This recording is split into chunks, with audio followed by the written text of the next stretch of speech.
खबरें तफसील से। दिल्ली के वज़ीर आला अरविंद केजरीवाल का कहना है कि दिल्ली में नरमी के साथ लॉकडाउन जारी रहेगा। पीर से दिल्ली में काफी छूट दी जाएगी। दिल्ली में बाजार, मॉल खोले जाएंगे। सुबह 10 बजे से रात 8 बजे तक दुकानें खोली जाएंगी। मेट्रो 50% की कैपेसिटी के साथ चलेंगी।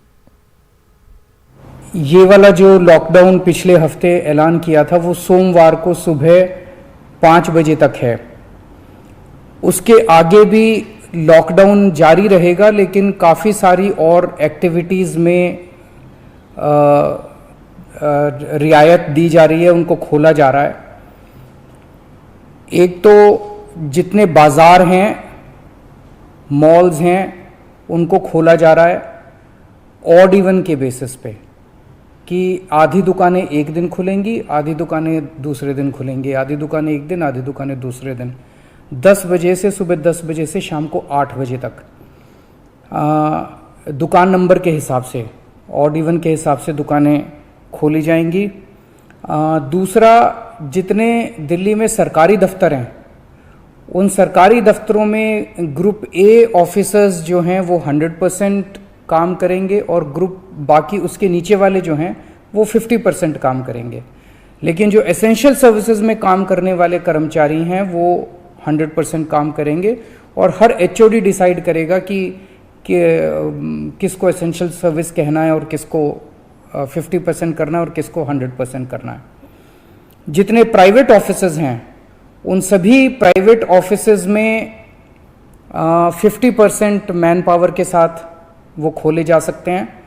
दिल्ली मेट्रो 50% कैपेसिटी के ऊपर चालू की जा रही है और ई कॉमर्स के ज़रिए जो सामान बेचने की प्रक्रिया है वो चालू रहेगी। तो मोटे मोटे तौर पे ये चीज़ों की रियायत दी जा रही है और मैं उम्मीद करता हूँ इसके बाद देखेंगे कि आने वाले हफ्ते के अंदर भी कोरोना की स्थिति अगर काबू में रही तो और कई सारी एक्टिविटीज़ को फिर इसके अलावा दिल्ली में पीर से लॉकडाउन में मजीद नरमी की गई है। इस हवाले से हमारे नुमाइंदे सुशील पांडे ने जायजा लिया। संक्रमण के बाद मुख्यमंत्री अरविंद केजरीवाल ने प्रेस कॉन्फ्रेंस करके ये जानकारी दी है कि 7 जून से राजधानी दिल्ली में कोरोना के मद्देनजर जो लॉकडाउन है उसमें ढील बरती जाएगी। मेट्रो जो फिलहाल बंद कर दी गई थी उस मेट्रो को 50% के क्षमता के साथ शुरू किया जाएगा। फिलहाल दिल्ली सरकार ने कहा है कि ऑड और इवन के आधार पर बाजार और मॉल्स जो दिल्ली के हैं वो खोले जाएंगे। सोशल डिस्टेंसिंग और जो भी राज्य सरकार कोरोना प्रोटोकॉल बनाएगी उसका लोगों को पालन करना है। सरकारी कर्मचारियों के लिए कहा है कि जो ग्रुप ए के ऑफिसर हैं वो 100% के आधार पर यानी कि 100% के आधार पर आएंगे। ग्रुप बी के जो अधिकारी हैं वो 50% के आधार पर रहेंगे और कहीं ना कहीं अब दिल्ली अनलॉक की ओर आगे बढ़ रही है। केजरीवाल की तरफ से प्रेस कॉन्फ्रेंस करके ये भी जानकारी दी गई है कि अर्थव्यवस्था को पटरी पर लाना बेहद जरूरी है और इसीलिए दिल्ली को अनलॉक किया जा रहा है। सबसे महत्वपूर्ण बात कि मेट्रो को फिलहाल खोलने की फैसले में साफ तौर से केजरीवाल ने कहा है कि 50% क्षमता के साथ अब मेट्रो खोली जाएगी। सबसे महत्वपूर्ण बात दिल्ली सरकार की तरफ से यह भी कहा गया है कि ऑक्सीजन की सुचारू व्यवस्था भी की जाएगी। साथ ही साथ अस्पतालों में बेड और पेडियाट्रिक टीम जो फिलहाल बच्चों के लिए बनाई जाएगी, क्योंकि तीसरी लहर के लिए दिल्ली सरकार को तैयारी करनी है। पूरी दिल्ली में त्राही त्राही ना मचे इसके लिए भी कहीं ना कहीं दिल्ली सरकार ने डॉक्टरों की टीम और एसेंशियल सर्विसेज की जो टीमें हैं उनको फिलहाल शुरू करने के लिए आदेश जारी कर दिया है। दिल्ली सरकार की तरफ से कहा गया है कि कहीं ना कहीं राजधानी दिल्ली में कोरोना का संक्रमण बहुत तेजी से कम हो रहा है। मृत्यु जो दर है उसमें भी कमी आई है और इसीलिए फिलहाल ये बड़ा फैसला लिया जा रहा है। कैमरामैन जगदीश गौतम के साथ सुशील पांडे, न्यूज़ 18 दिल्ली। कोरोना की दूसरी लहर की वजह से मुख्तलिफ रियासतों में काम कर रहे हजारों की तादाद में माइग्रेंट मजदूर बिहार लौट आए हैं, लेकिन अपनी रियासत में काम न मिलने की वजह से ये मजदूर एक बार फिर दूसरी रियासतों का रुख कर रहे हैं। माइग्रेंट मजदूरों की शिकायत है कि इन लोगों को अपनी रियासत में काम नहीं मिल रहा है। बिहार में काम नहीं मिला? बिहार में कहाँ कोई काम, क्या रोजगार है बिहार में होता तो हम बाहर दूसरे डिस्ट्रिक्ट में क्या करने जाते हैं, तो मजदूरी तो ये। तो मुख्यमंत्री जी बोले थे कि जो भी लॉकडाउन में बाहर आए, जो बिहार आए थे उनको यहीं काम मिलेगा, बाहर नहीं जाने के लिए। तो फिर बोले ना है सर, कहाँ मिल रहा है कोई काम रोजगार मिल रहा है? आप देख रहे हैं, तो बोल ही रहे हो काम मिलेगा कोई रोजगार मिलता तो हम कहाँ क्या करना चाहते हैं? कहाँ जा रहे हैं? कश्मीर जा रहे हैं क्यों? काम के लिए। यहाँ काम मिल रहा है? कहाँ काम मिलेगा? नहीं मिल रहा है। मुख्यमंत्री बोले थे सबको काम मिलेगा जो भी बाहर जाएंगे। 5 साल से घर ही है ना, कहाँ काम मिल रहा है? कोई काम नहीं मिला। नहीं, यहाँ काम नहीं मिल पाया, इसलिए हम लोग बाहर जा रहे हैं, कश्मीर जा रहे हैं, काम के खोज में जा रहे हैं। यहाँ काम मिलता तो यहाँ रहते और यहीं काम करते तो कुछ अपने परिवार से भी भेंट कर लेते। अब दूर जाना। कोरोना के नए मामलों में कमी के पेश नजर अब रेलवे ने पैसेंजर ट्रेनों को चलाने का फैसला किया है। ईस्ट सेंट्रल रेलवे ने आज से पैसेंजर ट्रेनों को चलाने की शुरुआत कर दी है। ट्रेनों का वक्त और रूट पहले की तरह ही रहेगा। वाज़ेह रहे कि कोरोना के मामलों में तेजी की वजह से ये तमाम ट्रेनें रद्द कर दी गई थीं। पैसेंजर ट्रेनों के चलने से पटना रेलवे स्टेशन पर मुसाफिरों की चहल पहल देखी जा रही है। कोरोना का संक्रमण धीरे धीरे कम होने के बाद राजधानी पटना की तस्वीर अब बदलने लगी है। पटना जंक्शन की तस्वीर देखिए, पटना जंक्शन पर अब चहल पहल धीरे धीरे बढ़ने लगी है। कल तक इतनी भीड़ यात्रियों की नहीं दिखती थी, लेकिन कोरोना का संक्रमण जैसे जैसे कम होता जा रहा है, अब जो यात्री हैं उन्होंने भी अब ट्रेन से यात्रा करनी शुरू कर दी है। आज पूर्व मध्य रेलवे द्वारा 24 जो पैसेंजर ट्रेन है उनका परिचालन किया जा रहा है और लंबे समय से ये ट्रेनें लॉकडाउन में बंद कर दी गई थी, लेकिन यात्रियों की सुविधा को देखते हुए इन ट्रेनों का परिचालन किया गया। चारों तरफ अब पटना जंक्शन पर चहल पहल बढ़ी है। कल तक ये भीड़ नजर नहीं आ रही थी, लेकिन अब धीरे धीरे लोग ट्रेन की यात्रा करने लगे हैं। लिहाजा पटना जंक्शन पर भी अब जो कल तक एक सुनापन था वो सुनापन दूर होता हुआ नजर आ रहा है और यात्रियों की संख्या जो है अब यहाँ नजर आने लगी है। पटना जंक्शन पर दूसरे जगहों से भी लोग ट्रेन पकड़ने के लिए यहाँ पर आ रहे हैं। जंक्शन की तस्वीर बहुत बदली है अभी 4 दिनों पहले जो तस्वीर थी, और सबसे बड़ी बात है कि आज से 24 ट्रेनों का परिचालन जब से शुरू किया गया है तो निश्चित तौर पर आने वाले दिनों में जो यात्री हैं उनकी संख्या और बढ़ेगी और धीरे धीरे कुलियों की जो स्थिति है वो सुधर पाएगी। कैमरा पर्सन मनीष जुनेजा के साथ संजय कुमार, न्यूज़ 18 पटना। तो इस वक्त की बड़ी खबर मध्य प्रदेश से आ रही है। आपको बता दें, मध्य प्रदेश में इमारत की तामीर के लिए शजरकारी को जरूरी कर दिया गया है। आलमी यौम माहौलियात के मौके पर एमपी के वज़ीर आला शिवराज सिंह का ऐलान है। रियासत में इमारत की तामीर के लिए दरख्त लगाना लाजमी होगा। सबसे पहले मध्य प्रदेश ने इस तरह का ऐलान किया है। तो आज आलमी यौम माहौलियात के मौके पर मध्य प्रदेश से इस तरह का ऐलान सामने आया है। इस तरीके का फैसला लिया गया है जिसमें रियासत में इमारत की तामीर के लिए दरख्त लगाना लाजमी करार दिया गया है और ये कवानीन का इत्तलाक म्युनिसिपल कॉरपोरेशन से लेकर बल्दिया, नगर पंचायत और पंचायत की सतह पर किया जाएगा। तो आज मुल्क भर में आलमी यौम माहौलियात मनाया जा रहा है और इसी के पेश नजर मध्य प्रदेश से ये फैसला सामने आया है, जहां पर मध्य प्रदेश के वज़ीर आला शिवराज सिंह ने इस बात का ऐलान किया है कि मध्य प्रदेश में किसी भी इमारत की तामीर के लिए शजरकारी जरूरी होगी। बिल्डिंग परमिशन के साथ ये शर्त अनिवार्य की जाएगी कि वो पेड़ लगाएंगे ही। आपको मकान बनाना तो पेड़ लगाने की शर्त बिल्डिंग परमिशन के साथ। कोई बड़ा काम नहीं है, मकान बना रहे भैया पेड़ लगाओ। मकान में जगह, मकान के अगल बगल में लगाओ। इनके जगह नहीं है तो नगर निगम, नगर पालिका के पार्क में, पंचायत, स्कूल भवन, जहां भी जगह लगाओ। और ये नगर निगम, नगर पालिका, नगर पंचायत में तो होगी। हम पंचायतों को भी कहेंगे गांव में भी मकान बने तो एक पेड़ अनिवार्य। चलिए तो इसी मामले पर मजीद बातचीत करेंगे हमारे नुमाइंदे मेहताब आलम से। मेहताब आलम, आज वर्ल्ड एनवायरनमेंट डे है, तो इस दिन पे इस तरीके का ऐलान किया जाना मध्य प्रदेश से वक्त की अहम जरूरत समझा जा सकता है।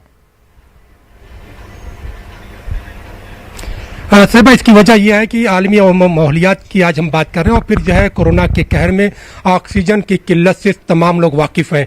जब पेड़ होंगे, हरियाली होगी, शादाबी होगी, तो माहौलियात साफ सुथरे होंगे तो यकीनी तौर पर आपकी सेहत पर उसका अच्छा असर पड़ेगा। और जब साफ सुथरी हवा ही नहीं रहेगी तो आपकी सेहत पर मनफी असरात पड़ेंगे। तो वज़ीर आला ने एक बड़ा कदम उठाते हुए फैसला किया है कि बिल्डिंग परमिशन जब तब मिलेगी जब आप शजरकारी करेंगे। और इसमें उस नजरिए की बात करें कि यह है अजदाद की मेहनत कि तुम बैठे हो साए में तुम अपनी आने वाली नस्लों के लिए पौधे लगा देना। तो यकीनी तौर पर आने वाली नस्लों का हमें ख्याल रखना पड़ेगा। और फिर आज जो फैसला किया जा रहा है, आज हम अगर शजरकारी करेंगे तो आने वाली नस्लों को जो है हरियाली और शादाबी मिलेगी, और अगर आज हम ख्याल नहीं करेंगे तो आने वाली नस्लों को हम वीरानी के अलावा कुछ भी नहीं देंगे। तो एक बड़ा फैसला है और तमाम तरह पर मध्य प्रदेश के हर तबके के जरिए इसका इस्तकबाल किया जा रहा है। अब बिल्डिंग परमिशन के साथ साथ इसका लाजमी कर दिया गया है और इसको नगर निगम, नगर परिषद, जिला पंचायत तमाम जगहों पर इसकी हिदायत जारी की गई है कि बिल्डिंग परमिशन तभी दी जाए जब यहाँ पे इस तरह की शजरकारी को यकीनी बनाया जाए। एक बड़ा फैसला है और इसका इस्तेमाल किया जा रहा है। मेहताब आलम, जिस तरीके से हम डेवलपमेंट की तरफ बढ़ रहे हैं और ये फ्लैट कल्चर्स की तरफ ज्यादा रुख किया जा रहा है, ऐसे में जो बिल्डिंग्स हैं, जो कॉम्पैक्ट बिल्डिंग्स हैं जहां पर ज्यादातर फ्लैट्स होते हैं, तो उसमें किस तरीके से इस कवानीन पे या फिर इस फैसले पर अमल किया जाएगा? देखिए, जो लोग भी बिल्डिंग परमिशन लेंगे, चाहे वो फ्लैट को बनाए, मल्टी स्टोरी को बनाए, तो जाहिर सी बात है अब जो है हुकूमत की तरफ से इस तरह की चीज़ें वाज़ेह करी जा रही है कि आप कोई भी फ्लैट बनाएंगे, मल्टीपल बिल्डिंग बनाएंगे, तो वहाँ पर आपको जो है गार्डन को बनाना है, अब वहाँ पर आपको शजरकारी करनी है। जाहिर सी अगर किसी कोई मल्टी स्टोरी बन रही तो आसपास की ज़मीनें उनको तो पार्किंग के लिए छोड़नी पड़ेगी। जब पार्किंग होगी तो पार्किंग में शजरकारी की जानी चाहिए, और जब शजरकारी की जाएगी तो यकीनी तौर पर उसका एक मुस्बत असर हमें देखने को मिलेगा। बिल्डिंग जो है बनना ज़रूरी है और जो वक्त की ज़रूरत है, मल्टी स्टोरियों में लोग जा रहे हैं, कल्चर है, लेकिन इसके साथ साथ जहाँ पर खाली जगह हैं वहाँ पर तो पेड़ लगाए जा सकते हैं। हम ये देख रहे हैं कि बड़े बड़े शहरों में जहाँ पर कंक्रीट के जंगल बन रहे हैं, सड़कें बन रही हैं, वहाँ पर शजरकारी नहीं हो रही है। इस तरह की मुहिम से शजरकारी को फरोग मिलेगा और लोग जो है अपने आने वाली नस्लों को एक बेहतर माहौल देने की तरफ राग़िब होंगे।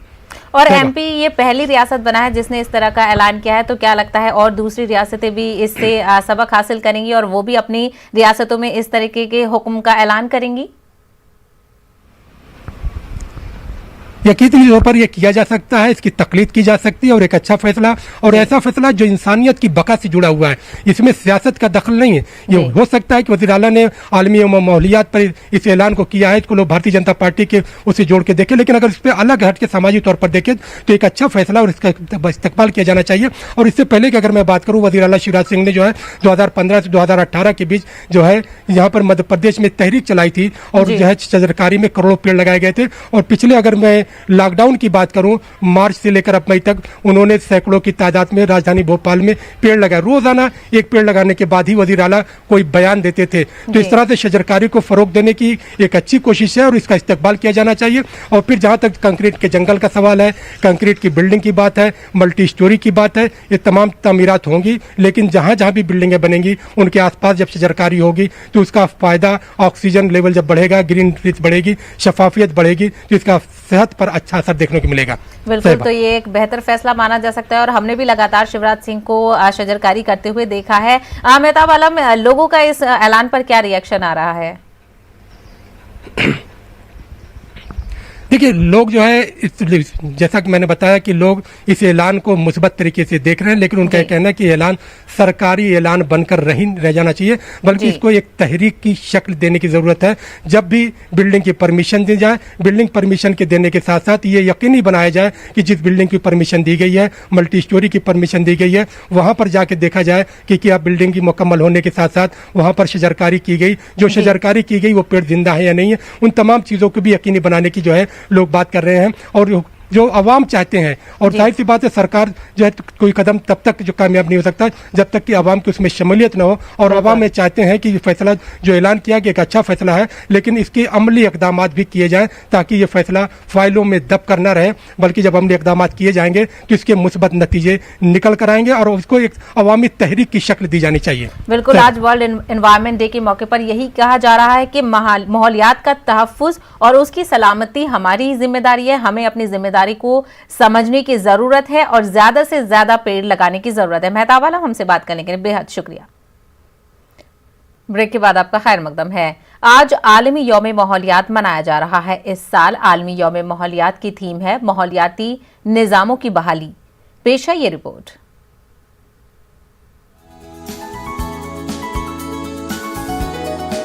आज आलमी यौम माहौलियात मनाया जा रहा है। दुनिया को माहौलियात के हवाले से मुख्तलिफ चैलेंजेस का सामना है। हिंदुस्तान में भी माहौलियाती आलूदगी के बुरे असरात मुरतब हो रहे हैं।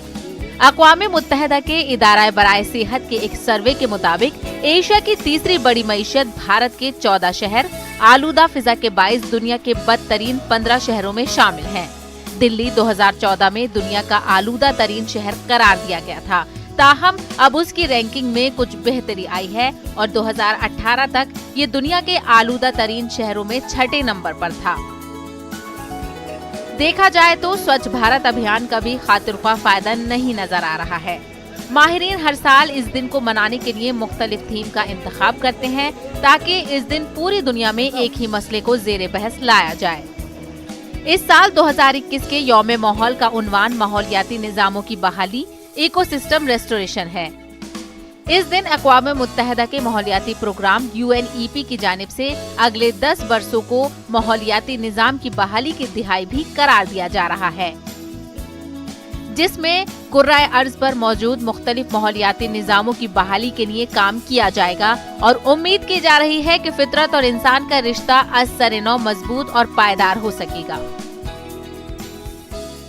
यौम माहौलियात का मकसद माहौल के बारे में शऊर बेदार करना है।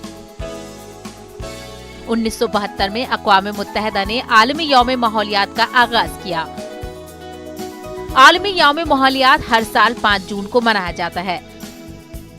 स्वीडन की दारुल-हुकूमत स्टॉकहोम में यौम माहौलियात का आगाज हुआ। साबिक वज़ीर-ए-आज़म इंदिरा गांधी स्टॉकहोम में पहली माहौलियाती कॉन्फ्रेंस में शरीक हुई थी।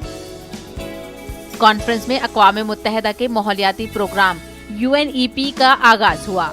हर साल आलमी यौम माहौलियात के लिए एक थीम का इंतखाब किया जाता है। 2021 की थीम माहौलियाती निजामों की बहाली है। आमतौर पर आलमी यौम माहौलियात के मौके पर मुल्क भर में शजरकारी का एहतमाम किया जाता है। मुख्तलिफ बेदारी मुहिम चलाई जाती हैं, मार्च निकाला जाता है। ताहम लॉकडाउन की सूरत हाल के दरमियान ये सरगर्मियां मुअत्तल हैं। हम हिंदुस्तानियों की जिम्मेदारी है कि यौम माहौलियात के लिए जाती तौर पर कदम उठाएं। जहां तक हो सके इस मुहिम में अपनी शिरकत दर्ज कराएं, क्योंकि माहौलियात की बेहतरी हमारे अच्छे मुस्तकबिल का ज़ामिन है। Bureau report, news 18 Urdu. Facebook ने साबिक अमरीकी सदर डोनाल्ड ट्रंप का फेसबुक अकाउंट मुअत्तल कर दिया है। कैपिटल हिल तशद्दुद मामले में फेसबुक ने ये कार्रवाई की है। डोनाल्ड ट्रंप ने तशद्दुद में मुलविस अफराद की हिमायत की थी। इससे कबल ट्रंप का अकाउंट आर्जी तौर पर बंद किया गया था, मगर अब जायजा लेने के बाद 2 साल की पाबंदी आयद करने का फैसला किया गया है। 2023 तक ट्रंप का अकाउंट सस्पेंड रहेगा। फेसबुक ने ट्रंप का अकाउंट मुअत्तल करने के हवाले से तहकीकाती रिपोर्ट जारी की है। इसके साथ ही फेसबुक ने ऐलान किया है कि मुस्तकबिल में फेसबुक के कवायद को तोड़ने वाले अफराद के साथ भी ऐसा ही बर्ताव किया जाएगा। पहली बार 7 जनवरी को ट्रंप का अकाउंट पहली बार ब्लॉक किया गया था। फेसबुक के नायब सदर का कहना है कि आइंदा का फैसला मुस्तकबिल की सूरत हाल का जायजा लेने के बाद किया जाएगा। कोरोना मुतासरीन के लिए फंड जमा करने की खातिर वर्चुअल कॉन्सर्ट का इनेकाद किया जा रहा है। ग्लोबल कश्मीरी पंडित डायस्पोरा तंजीम, अनुपम खेर फाउंडेशन और IM बुद्धा फाउंडेशन के इश्तराक से इस कॉन्सर्ट का इनेकाद किया जा रहा है। प्रोग्राम का उन्वान एक साथ इंडिया विल राइज अगेन है। इसमें बॉलीवुड की अहम हस्तियां शिरकत करेंगी। उनमें गुलकारा अलका याग्निक, सोनू निगम, शान, कैलाश खेर, नगमा निगार, प्रसून जोशी के नाम काबिल जिक्र हैं। लता मंगेशकर और आशा भोसले भी इसमें ताउन कर रही हैं। कॉन्सर्ट आज शाम 7 बजे होगा। प्रोग्राम फेसबुक और यूट्यूब पर लाइव नश्र किया जाएगा। नाजरीन ऑनलाइन अतिया कर सकते हैं। ग्लोबल कश्मीरी पंडित डायस्पोरा, अनुपम खेर फाउंडेशन और IM बुद्धा फाउंडेशन आपके लिए लाए हैं एक म्यूजिकल फंड रेजर, एक साथ India will rise again global digital concert. इस कॉन्सर्ट में इंडिया के top singers, composers, lyricists, poets, musicians आपका मनोरंजन करेंगे। Saturday 5 June 7 PM Indian time आप हमारे साथ जुड़े, इस कॉन्सर्ट का आनंद उठाएं और दिल खोलकर डोनेट करें।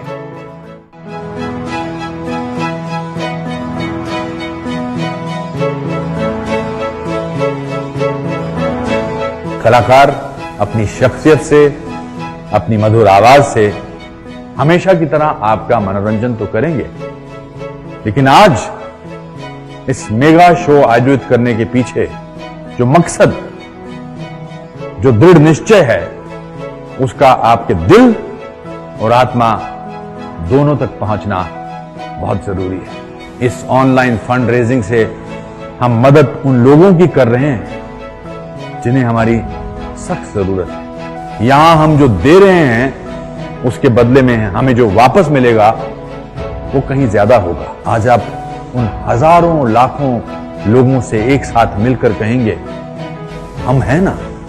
नमस्कार। ग्लोबल कश्मीरी पंडित डायस्पोरा। डायस्पोरा का अर्थ होता है अपनी जन्मभूमि से संबंध विच्छेद कराए हुए वो लोग जो बिखरे हुए हैं और बिखरा हुआ एक समूह है, उसे कहते हैं डायस्पोरा। कश्मीरी पंडित इन सब के साथ में जो हुआ है, जो हमने कहानियां सुनी हैं, उसके बाद इंसान का दिल दह जाता है। और फिर वो बाशिंदा चाहे कश्मीर का हो या कश्मीर के बाहर का हो, भारत का हो या कहीं और का हो, जिसे कश्मीरी पंडित का दर्द दिख नहीं रहा या समझ नहीं आया, वो इंसान कहने भी लायक नहीं है।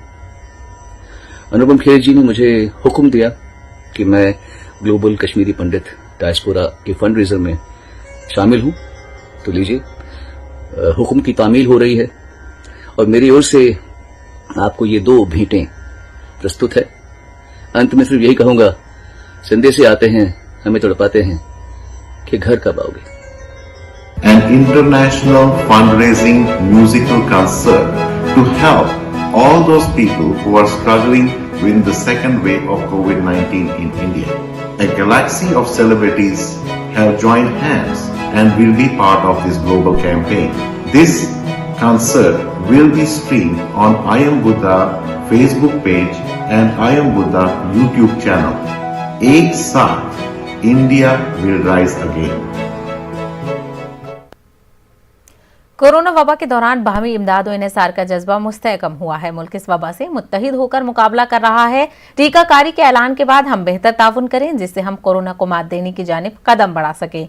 नेटवर्क 18 इस मुहिम में हर कदम पर आपके साथ रहेगा। जब तक सभी महफूज नहीं, तब तक कोई महफूज नहीं होगा। इसी सोच की बुनियाद पर हमारी मुहिम संजीवनी का मकसद ये यकीनी बनाना है कि वैक्सीन पाना सभी हिंदुस्तानियों का हक है।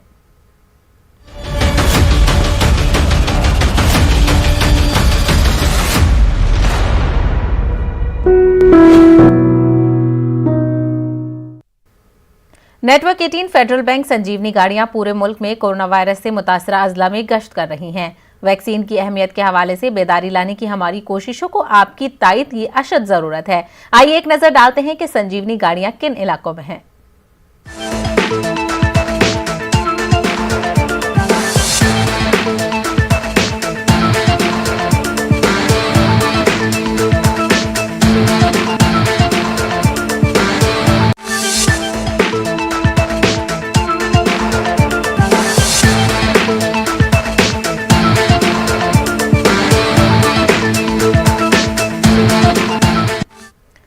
खबरों में फिलहाल इतना ही। मुझे दीजिए इजाजत। आदाब।